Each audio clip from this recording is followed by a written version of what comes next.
There are going to be a lot of disappointed fan bases in the SEC this year. You take the fact that these fan bases are already very passionate, very locked in for the season, almost to the point of delusion, and you parlay that with the fact that there's a lot of teams that are due for a step back this year, and that last year thought it was the year before the year, and they're expecting this big breakout season. There's just going to be a lot of teams that were thinking about Atlanta and college football playoff stuff, and they find themselves going 6-6. So let's talk about the teams that will take a step back this year.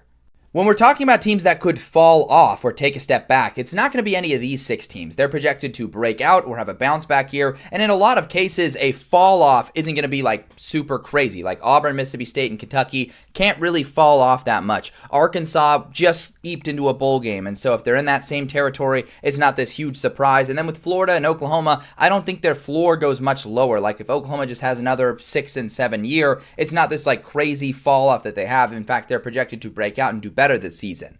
You then have your consensus top tier teams that likely will not flop, or if they do, it's going to look more like 8-4 than like 5-7. So there's LSU, Georgia, Texas, Alabama that I think are in that category of teams that a lot of people are really high on this year, and I just don't think they have a ton of flop potential.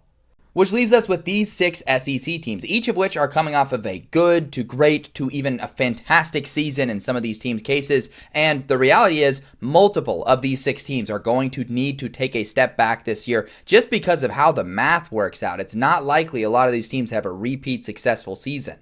And if you were to force me to make a decision which of those teams will fall off this year, I'd have 3 choices: Tennessee, Ole Miss, and Missouri. Tennessee obviously has the quarterback drama. I also thought that this wouldn't be a particularly great year for them, a bit of a transition year. They've got things to figure out on both sides of the football with the talent loss to the NFL. Ole Miss, you talk about talent loss, I just don't think they're going to be at the same caliber of roster talent they were last season, and they have a lot of newness on offense.